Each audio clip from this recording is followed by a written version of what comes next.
We are making Father's Day great again with 40% off DailyWire Plus gift memberships. Give the gift of truth and sanity from the most trusted, handsome voices in conservative media. Head to dailywire.com/gift. Use code DAD40. Save 40% now.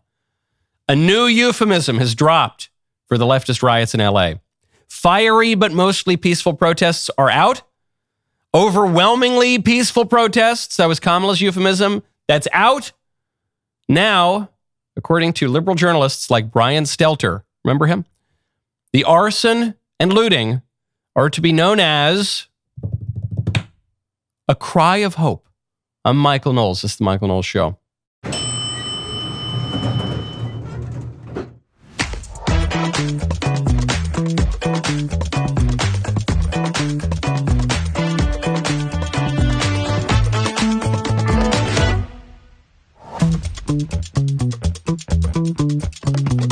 Welcome back to the show. Israel has finally gone too far. You know, I've been circumspect in my criticisms of the state of Israel. Too far. We'll get to that momentarily. First, I want to tell you about Balance of Nature. I want you to go to balanceofnature.com, use promo code Knowles. You've heard me talk about Balance of Nature many times before. That is because Balance of Nature fruits and veggies is the most convenient way to get whole fruits and vegetables daily, especially if you're focused on creating a healthier, happier lifestyle. Nature is pretty good at giving us the nutrients we need through our fruits and vegetables. So Balance of Nature takes fruits and veggies, freeze dries them, turns them into a powder, then puts them into a capsule. You take your fruit and veggie capsules every day, then your body knows what to do with them. Balance of Nature is just one ingredient of a balanced lifestyle, has no intention to replace a healthy diet, exercise, sleep, or any other healthy habits. It is intended to be used in concert with other healthy habits. I personally love Balance of Nature. You know, I'm on the road a lot, been doing actually a fair bit of international travel, some of it for work at least, and speeches and podcasts and all that. It's good to know when sweet little Lisa's not making me my veggies that I can have access to them all the time. Go to balanceofnature.com, use promo code Knowles for 35% off your first order as a preferred customer, plus get a free bottle of fiber and spice. That's balanceofnature.com, promo code KNOWLES. Brian Stelter, he was on CNN. Now I don't know what he's doing. He's tweeting. He posted an article from the American Prospect. This is some liberal magazine. And here's the quote he posts from it. These protests, which have been abbreviated in the media as unrest, were actually a cry of hope and a reminder of the human need for community, the need to turn to each other to find something and believe in, like free sneakers, for instance. That would be something to believe in. Like cars on fire. That would be, yes. Just to turn to each other, find something to believe in, like graffiti and assault. And arson. Yeah, it's like you have your bridge club, you have your church group, and we on the left have our Mexican anarchist arson and looting parades. You know, it's about community. It's a cry of hope. The article in the headline goes on to call them cries of defiance and songs of joy in Los Angeles. The libs can't help themselves happily. This is a great fact for conservatives to console ourselves with. They can't help themselves. They always have to take it a little bit too far. And then the backlash comes. This is it. Russell Kirk kind of understood this. Plenty of conservatives over the years have intuited this fact. The great conservative consolation that reality reasserts itself in the end, and the libs, they have to follow their ideas to their most extreme illogical positions, which then causes the backlash. The libs couldn't be cool with don't ask, don't tell. Don't ask, don't tell in the American military was a concession to the lobby. It was Bill Clinton. It was a liberal president saying, look, previously it was totally against the rules to be a little light in the loafers in the Army and the Navy and the Marines and the Air Force and the Coast Guard. So now we're just not going to ask. And you're not going to tell. We're not going to say it's great and wonderful, but we're not going to ask. You're not going to tell, and you get to remain in the military. But the libs couldn't be cool with that. He said, no, we want to tell. We want to tell. We want to tell everyone. We want to tell them in the streets and pride parades. We want to tell them in the schools and in the elementary schools. Yeah, that's what we want to do. We want to tell little kids how great it is to be, and not just by the way, we're not even going to be restrained with that. We got to go trans, and we're going to trans the kids. And then at a certain point, ordinary people have had enough. And so they say, no, cut it. No, I disapprove. I reject this. And when you reject the logical conclusion of an idea, you start to unwind and you start to reject the idea itself. This is why, by the way, many people have observed that it's become almost cliche this year to say, in the year 2025, we're allowed to say again. They like these two words that had become kind of verboten and taboo for the last, 20 years. Well, now we can say them again. Just focus on that word. Why? Why is it now acceptable, socially acceptable in many quarters to use the word in a pejorative sense? It's because the libs went so far with the trans stuff and transing the kids. So then, as I predicted, I hate to say I told you so. I said we're not just going to stop by saying, okay, here's the red line, no more transing the kids, that's it. No, I said it's going to go back. There's going to be a backlash against transing the adults. There's going to be a backlash against the whole LGBT movement. Ultimately, there will be a backlash against feminism, which is the origin of this idea. Just as the idea goes from the beginning all the way to its logical extreme, so too when it boomerangs back, it's going to keep going. You're not going to really be able to stop it. That's what's going on in LA.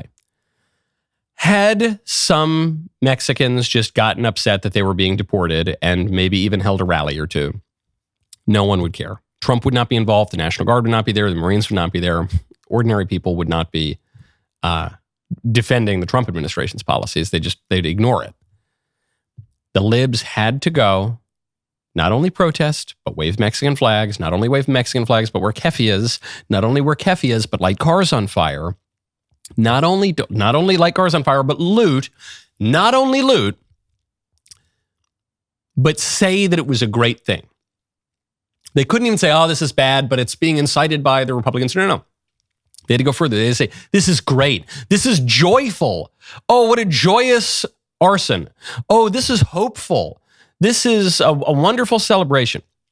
That's when ordinary people look at it and say, oh, you guys are completely divorced from reality. Okay, no thanks. No thanks, Brian Stelter. No thanks, Kamala Harris. No thanks, Mexican anarchist, Palestinian arson looting gangs. No thanks. We're good. We don't want that. Whatever that is, we want the opposite. We're with Trump and the National Guard and the Marines and the normal people. Like, they just have to take it a little too far. So some of the Democrat politicians understand that this has happened. This is not their first rodeo. This has happened many times before. So the smartest ones, like Nancy Pelosi, got to give her credit. She's been in power a long time. Nancy Pelosi tries to deflect. Rather than defending the anti-deportation riots as cries of joy, she says, okay, I don't want to talk about the deportation riots at all because it's just gonna make us look bad. I'm gonna deflect to talk about January 6th. On January 6th, with violence against the Constitution, against the Congress, and against the United States Capitol, we begged the President of the United States to send in the National Guard. He would not do it. And yet, in a contra-constitutional way, he has sent the National Guard into California. Something is very wrong with this picture. Something is wrong here. You see the argument. Oh, Trump, he's so happy to send in the National Guard to LA, where he's politicizing the protests of the migrants. But on January 6th, when I begged him to send in the National Guard, and he refused to do it. So clearly Trump does not have a consistent view of the National Guard or of law enforcement. He's just playing politics. And the proof is, I begged him to send in the National Guard on January 6th. He did not, and it's all his fault. Which would be at least a somewhat compelling argument had Nancy Pelosi not contradicted the argument herself when she admitted on camera that the failure to send in the National Guard on January 6th lies entirely with her. We have responsibility, Terry. We did not have any accountability for what was going on there, and we should have. This is ridiculous. You're going to ask me in the middle of the thing when they've already breached the inaugural stuff that should we call the Capitol Police? I mean, the National Guard. Why weren't the National Guard there to begin with? They thought that they had sufficient resources. There's not a question of how they had been. They don't know. They clearly didn't know, and I take responsibility for not having them just prepare for more. I take responsibility. I take responsibility for not having them prepare for more. Why weren't the National Guard there? I take responsibility. That was Nancy Pelosi in a film made, I believe, by her daughter, which really only came out because of all of the investigations into January 6th. Libs really hoisted with their own petard on that one. Now, in the year of our Lord 2025, Nancy Pelosi says it was Trump's fault the National Guard wasn't there. Well, hold on, lady. In a apparently candid moment, closer to the event, you admitted it was your fault. So the whole argument falls apart. Trump is just politicizing the National Guard. No. He's been pretty consistent. He wants to restore law and order. You guys hate law and order, which is why you encouraged not only the LA deportation riots, where you said, get out in the street, come on, go out there, make sure you tell the Trump administration what you think. But you did this during George Floyd, and you do this all the time. And you don't want law enforcement because you think that a little bit of anarchy on the streets will help you gain a little bit more power. And now that Trump has unified government and he's wielding the government to make you look terrible and to enforce justice, two very important priorities, now all of a sudden you object to it. And the only way you can object to it is by lying. And now we got you dead to rights in the lie because of the video. The National Guard will remain there. The Marines will remain there. We will continue to arrest your anarchistic and arsonist associates, and you can cry about it. But it's not going to look good for you, and the people know exactly what's up. Because we can see it with our own two eyes. Now, I close my eyes when I go to sleep, and that's why I want to tell you about my Helix mattress. Go to helixsleep.com/Knowles. I love the mountains. I love the rolling hills. I love my Helix mattress. I love the daffodils, okay? Because my Helix mattress is my favorite kind of mattress, period. And not just for me, for my kids. I now, because I'm a good father, I have gotten Helix mattresses for both of my toddlers. The little baby's got to wait a little bit longer. And you don't need to get the same mattress. In fact, Helix makes a mattress built just for you. Helix will allow you to match to your perfect sleep style, whether you're a side sleeper, whether you're a back sleeper, whether you sleep hot, however you sleep. You take their sleep quiz, you find your ideal match, and when you find the right match, you're never going to want to go back. Right now is the perfect time to upgrade your sleep because Helix is offering a fantastic summer sale. Head on over to helixsleep.com/Knowles. Get 20% off site-wide. helixsleep.com/Knowles, 20% off site-wide.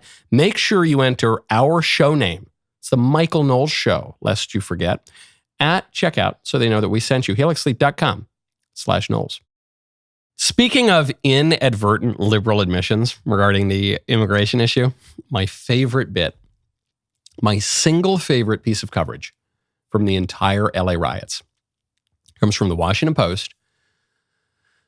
Headline, an ICE raid disrupts life on Martha's Vineyard. Here's the post on the social media posting of this article. Life on Martha's Vineyard and Nantucket has been disrupted after migrant workers were shackled and boarded onto Coast Guard boats, igniting fear among undocumented workers who form the backbone of the island's workforce.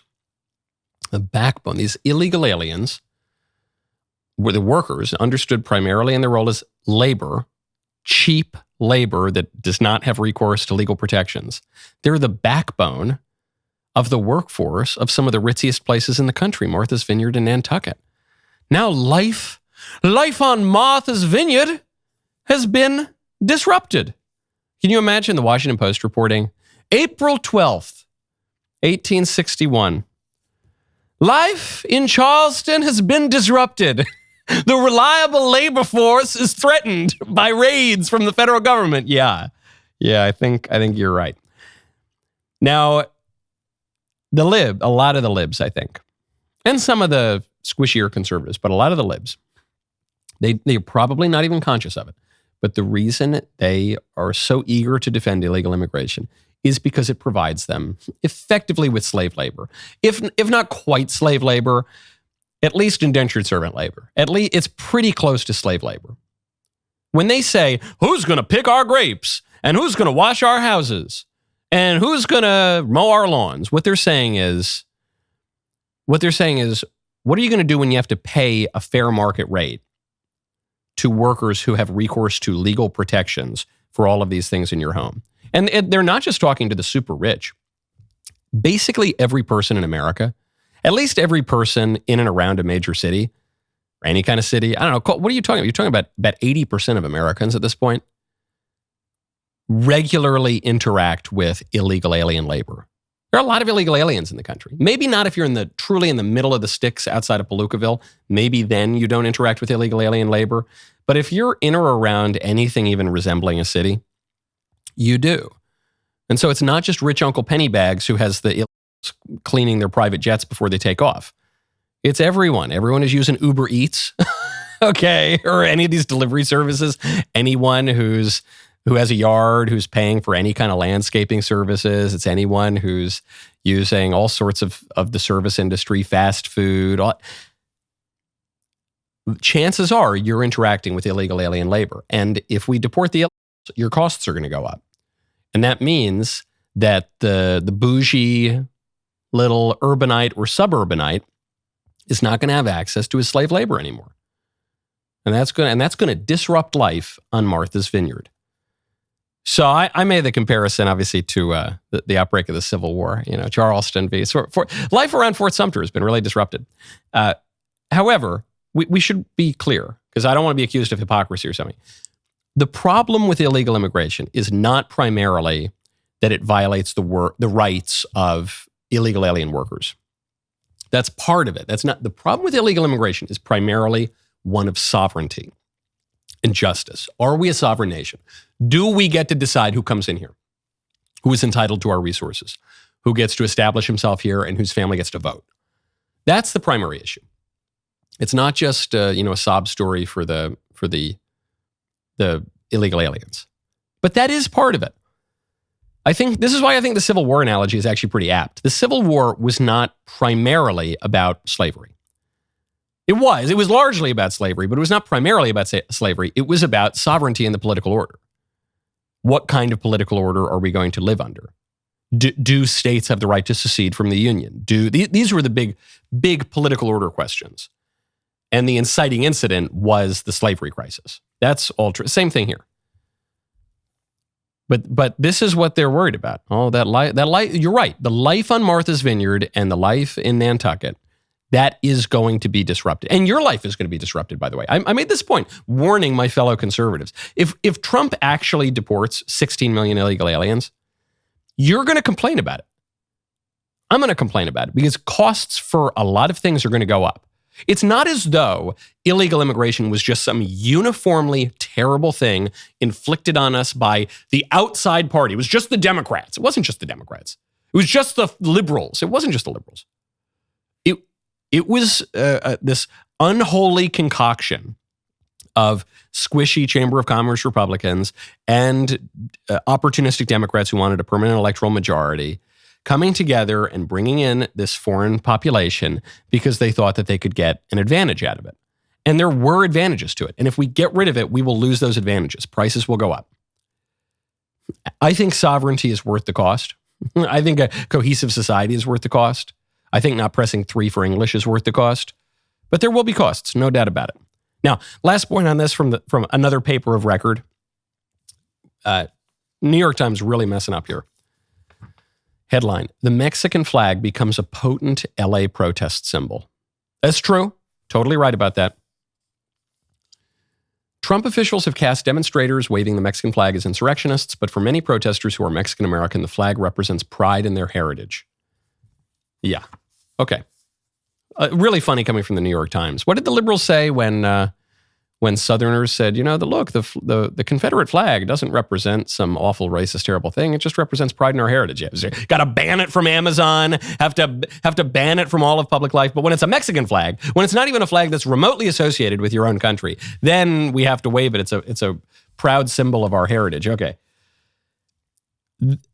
Trump could not have played this more perfectly. The fact that the protesters, the arsonists and the looters are waving Mexican flags, And even the handful of peaceful protesters, however many there are. The fact that they're waving the Mexican flag, Trump could not have scripted that more perfectly.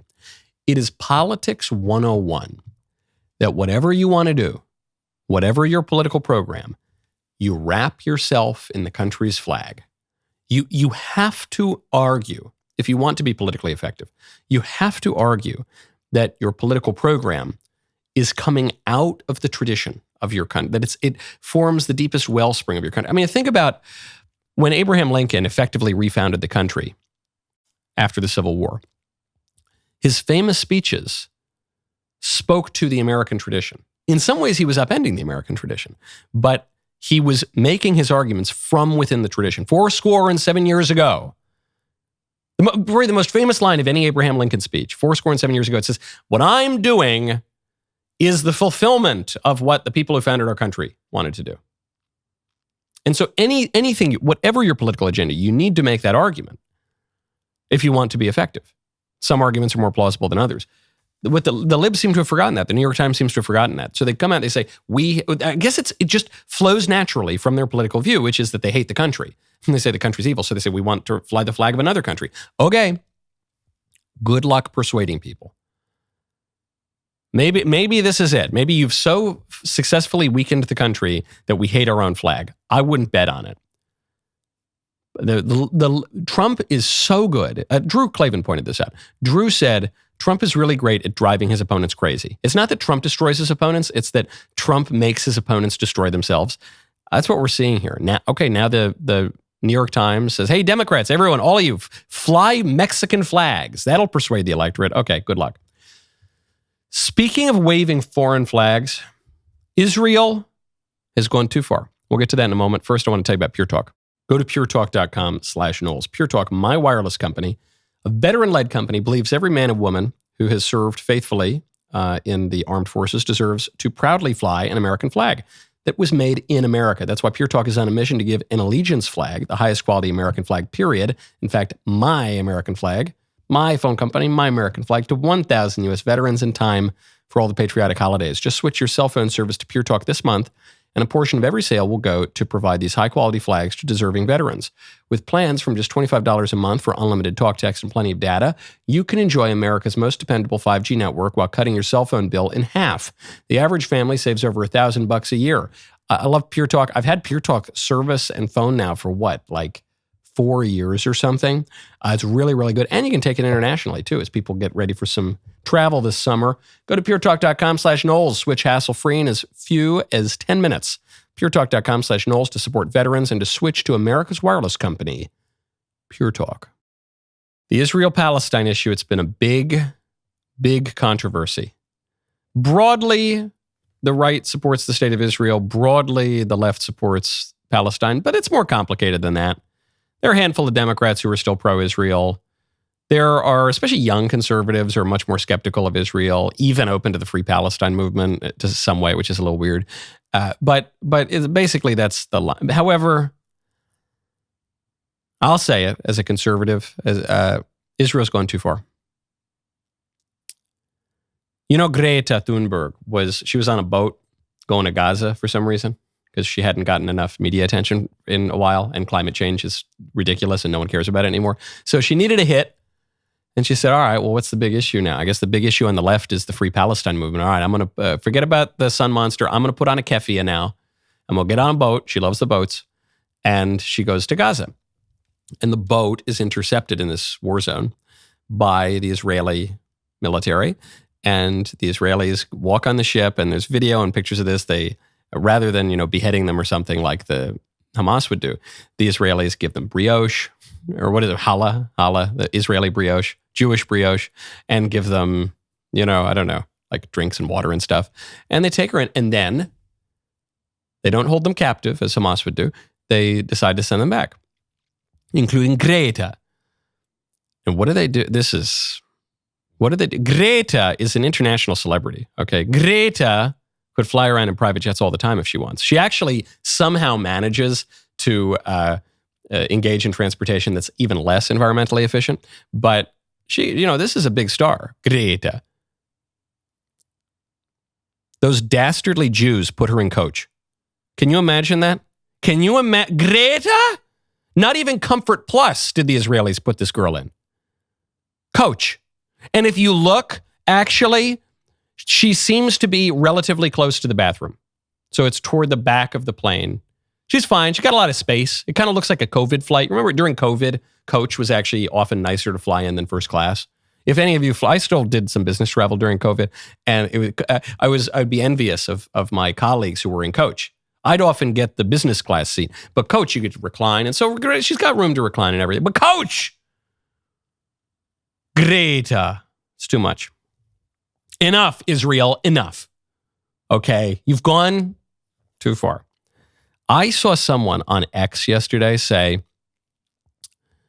I was making fun of the Greta boat thing, and it said, Michael, I don't agree with Greta Thunberg on everything. In fact, I don't agree with her on much of anything at all. But she has shown great courage and character over the last few months, much more so than you and some of those other conservatives. She's shown great courage and character and clarity on the Free Palestine movement. I thought, okay, hold on. This is my whole argument on that. I don't care all that much about the Israel-Palestine issue. I'm not a Muslim. I'm not a Jew. I'm a Catholic. So I'm a little bit of an outsider on this particular conflict. And I don't really know all that much about the 3,000-year history of this conflict. However, just as a rule of thumb, if you're telling me that Greta Thunberg is wrong about everything, like all the way down to first principles, is just really, really wrong about basically everything, but all of a sudden you find yourself agreeing with her on this one issue, which means, coincidentally, that all of a sudden you find yourself agreeing with Democrats, Ivy League professors, Hollywood celebrities, Islamists, all these other people. That you would agree, they're wrong. All of those other people are also wrong about basically everything. But you suddenly find yourself agreeing with them on this one issue, the Free Palestine movement. Is it possible that you are the one who has erred? Is it possible that I understand that's not an argument from the issue per se. I'm just saying as a rule of thumb, do you think it's likely that disparate groups of people who are often on each other's side, who are wrong about everything, as you would admit, what are the odds that they just happen to be right about this thing? And the conservatives and the people like Donald Trump and the people like, your favorite conservative intellectuals or media figures or activists or what, that those people who are generally right about at least a lot of things, if not everything, if not even most, they're generally right, that they just happen to be totally wrong, and Greta and the Islamists and the Democrats and the Ivy League professors and the Hollywood celebrities just happen to be right. What are the odds that that is true? Seems to me a helpful and humble rule of thumb. So, if Greta and Hollywood and the Dems and the jihadis and like all these other people are on one side, probably I should not be on that side. Speaking of religion, there is a really unfortunate study that's come out from Pew Research. Christianity is losing share of the global population. This actually relates to the previous story. So good news, Christianity is growing. It is still growing. However, it's losing share of world religions among the global population. What are we losing share to? Muslims. So I'll just read from it. Even as the overall number of Christians counted as one group across denominations, so that's with the splits, after the Protestant schism, after the Eastern Orthodox schism, the total number of Christians continues to climb to 2.3 billion. Our share of the world's population decreased by 1.8 percentage points to 28.8, a fall off largely driven by disaffiliation. The Muslim population, on the other hand, increased by 1.8 percentage points to 25.6, according to this Pew report. And that is examining more than 2,700 census surveys and other surveys. So according to Pew Research's Conrad Hackett, it's just striking that there was such a dramatic change in a 10-year period. Because you might look at those numbers and say, well, is that really that shocking? Or are these just regular trends? No. Pew says, no, this is shocking, actually.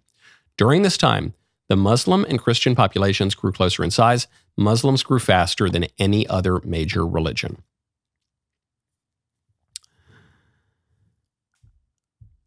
The reason that this is happening, why are the Muslims gaining ground and the Christians losing ground? The reason this is happening is because the Muslims believe their religion and we don't believe our religion.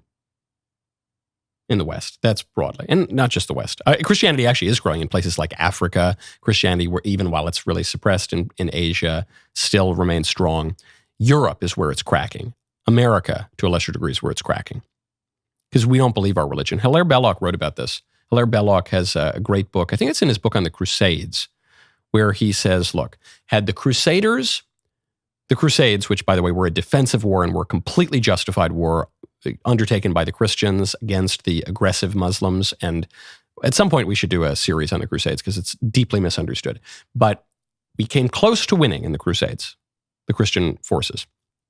We, in a way, had the Crusades really been successful, we could have reunited the East and the West after the Great Schism. Regardless, Hilaire Belloc says, had we taken Damascus and held Damascus, Islam would have been broken. Islam would not have survived. But we didn't. We failed. And so our religion is the one that has cracked up into a zillion different schisms and broken the political unity of Europe and all the rest. Islam, and Hilaire Belloc's writing, what was this, 1930 or something? He's writing from a period when Islam was relatively dormant. He said, Islam remains fundamentally intact, and it's going to come back. And it's going to come back in a strong way. That's what we're seeing happen. Because we don't believe our religion, really, and they do. And these are religions that are not compatible. It's kind of funny. There are people who they'll say, hey, I have this idea. We need a new political coalition. We're going to have a brand new political coalition, and we're going to be allies with the Muslims now. And we're even some people say, we'll be allies with the Muslims. It will be tougher on the Jews because they're fighting, in Israel-Palestine. You say, oh, what an interesting idea. We're going to all of a sudden have a great alliance with the Muslims. Look, I want to win some Muslim votes in places like Michigan and elsewhere. But, we have been fighting as a civilization. We've been fighting against Islam for about 1,400 years. Within a century or so of the founding of Islam, the Muslim forces were 150 miles outside of Paris at the Battle of Poitiers. Okay, and then they tried to come in again at the Battle of Lepanto. Then they tried to come in again at the Battle of Vienna. Now they're coming in again and they're being welcomed by the European Union. This is a longer civilizational conflict than just your lifetime. Okay, and if we don't get serious about our faith, we're going to lose that civilizational conflict. And frankly, there won't need to be a shot fired. If we lose Hilaire Belloc made another great point, very controversial point. I forget if it was in that book or in a different book. He wrote so many. He said, the faith is Europe and Europe is the faith. Provocative statement, but understood in a modest way. Just saying the only thing that gives coherence to Europe is the faith. You lose the faith, you lose Europe. Look around that continent. Look around our own country as an extension of Europe. Hard not to see the coincidence. Your dad gave you common sense, grit, half your DNA, and the ability to spot nonsense when you hear it. Well, now it's time to prove you were paying attention. Give him a full year of DailyWire Plus. 40% off with code DAD40.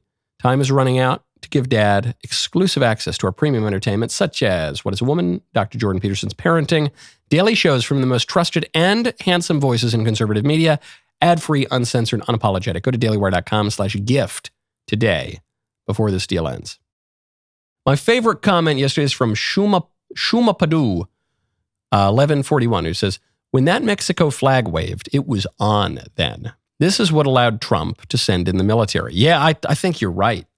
It was just such a tactical error from the libs. Some of them knew it, but they were kind of shouted down. The ones who said, maybe we should wave the American flag. I mean, I know a small number of patriotic liberals, very liberal people, usually older, very liberal, but very patriotic. Dying breed. Because of the logic of liberalism, which forces you to turn on your family and your God and your beliefs, sometimes your own sex and your country. To liberate yourself from everything that could place any constraint on you, certainly which includes the country, certainly includes the nation. So they have to wave the flags of other countries.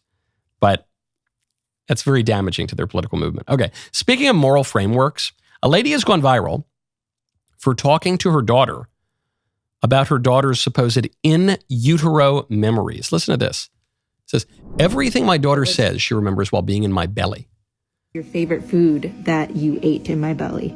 Corn. I love corn. The baby loves corn. I did eat corn. Was it really bright in there or was it dark? It was dark. It was dark? Yes. What did it sound like in there? Sound like music. Sounding in your room. It sounded like my sound machine in my room? Yes. No way. Music. I was hearing music. You were hearing music? I was sleeping. I was sleeping in your belly. You were sleeping in my belly? Yes.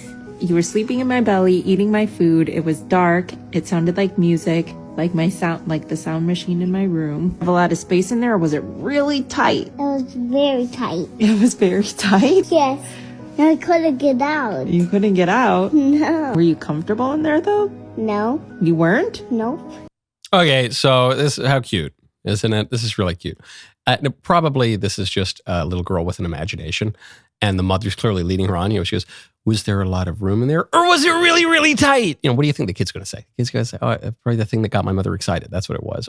So it's all these leading questions, whatever. What's interesting about this is not that the little girl can remember being in the womb, which she almost certainly cannot.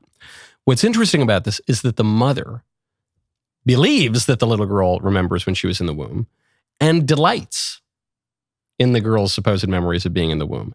And then writes this in the caption. Wait, I actually believe that she does remember some things because all the comments she made actually made so much sense. Am I crazy? Before this gets misconstrued, to be clear, all caps, pro-life propaganda is not welcome here. And all caps, you do not have my permission to use my video to support your opinions. Haha, well, that's what I'm doing, lady, so tough. Using my video to further justify your own bias, point of view, and mislead what the actual context of the video is by definition propaganda. I don't even know what those words mean. I don't think that she knows what that means. I'm not misleading what the context of the video is. I just play the video. I'm going to tell you what it means. That's propaganda. It's me articulating my correct opinion of things. What you're suggesting is propaganda. You're saying, we're going to give a very partial view of the truth. We're going to deny uncomfortable truths in advance of my political ideology. She goes, it's really such a beautiful thing when my daughter talks about what she remembers from the womb. But here's the thing. This moment is so special because I chose to have her. Hold on. Wait, what? Talk about propaganda. So this woman believes that her daughter can remember what she did in the womb. And this woman finds that so lovable, so adorable, so delightful, that she has to videotape it and post it onto the internet. But she knows that fact undercuts her other belief in abortion. Because if the baby has memories of what she did in the womb, then the baby is really, truly, undeniably, fully a human person in the womb. If you have memories and you can remember them outside of the womb, by golly, you are indistinguishable even by the most liberal and rigid definition of personhood. So she knows that. She knows it undercuts her abortion position. So then why does she post the video? She knows that this is going to look bad for her views on abortion. She feels so strongly about that she has to post this long disclaimer about how, most of the post is about how much she loves abortion. Even the video has nothing to do with it. Why? Why would she post it? Because she finds the video so delightful and lovable and such a joy. Because her motherly, normal, maternal instinct is like, oh, this is so cute. I just want to share this cute little thing with my kid. And she remembers being in the womb, and that's so wonderful. I love it that she's in the womb. It's my precious baby. She got that. But then she's also being pulled by feminism and liberalism and the pro-abortion ideology to say, but I still have to do my responsibility and justify killing my precious daughter, whom I love so much. Look what she said. She remembers a cord in the womb. But I have to, don't misconstrue this. You should be able to kill her if you want. Kill your kid if you want. It's good to kill your kid. Actually, the only thing that makes this beautiful, precious, wonderful little video so adorable is the fact that I chose not to kill her. Whoa, man, lady, I'm getting whiplash. I'm going back. What? That's what she says. She says, this moment is so special because I chose to have her. In other words, because I chose not to murder my daughter. That does make it special. I'm glad you didn't do that. What makes it special is that your cute little daughter is speaking to you and you're having this meaningful conversation. And what you think makes it extra special is that she has memories from being inside the womb. What makes it notable and remarkable, and the reason you're posting it, is because of this surprising discovery you think you've made, that she was a human being even in the womb. That's the only reason. Otherwise, it wouldn't be newsworthy. If the little girl were saying, hey, mommy, yesterday I really liked those chicken nuggets, she wouldn't post it. It's not surprising. What she finds so surprising and delightful about it is, oh my goodness, I didn't think my daughter was a person in the womb, but actually she was, because she has these memories, supposedly. That's not the criterion that distinguishes personhood, but in her own very confused mind, that is, and that's why she's posting it. That's what matters. That's why she's posting it. But then she has to deny that. Says, no. What makes this special is I chose not to murder her. I had the privilege of access to care, the ability to say yes to motherhood when I felt ready, and I've worked so hard to break cycles. Break cycles of what? Like grief. And create safety in our home. This is what happens when kids are brought into the world by someone who wanted them. Not, those kids who are unwanted, we got to chop their heads off. We got to suction them out and put them through a razor. Because we don't, even though the kid would look just like my cute little daughter right here, but if they're not wanted, if someone doesn't care for them, then chop them up. Who cares? But for my precious daughter, I would never have an abortion, you see, because my precious offspring are too valuable. But all you dirty poor people, disproportionately black people, all you filthy hoi polloi, yeah, chop up your kids. I don't want them. Who wants them? But look how cute mine is. Who had support, who was stable enough to give them the kind of childhood where they feel safe enough to open up like that about how they're real persons in the womb who sometimes get chopped up by vacuums and razor blades because of my ideology. Maybe even access those early memories because trauma hasn't clouded everything. Yeah, well, they certainly can't access the early memories if they undergo the trauma of being suctioned out with a vacuum and thrown into razor blades like you are advocating in this post. What a psycho, man. It's not even that she's a psycho. Unfortunately, this point of view is widespread. She's just willfully ignorant and in the thrall of an evil and stupid ideology, which describes a lot of people. I'm sorry to say. It's not just that she's got a low IQ or something. Maybe she does, maybe she doesn't. Plenty of people with very high IQs also become willfully ignorant and enthralled. In fact, maybe disproportionately people with high IQs become enthralled to evil and very stupid ideologies. So yeah, it's magical, but it's not random. It's the result of choice, resources, and healing. What? Now we're truly in just woo-woo wine mom gobbledygook liberalism. It's not random. It's a result of choice. Yeah, okay, you chose not to kill her. That's great.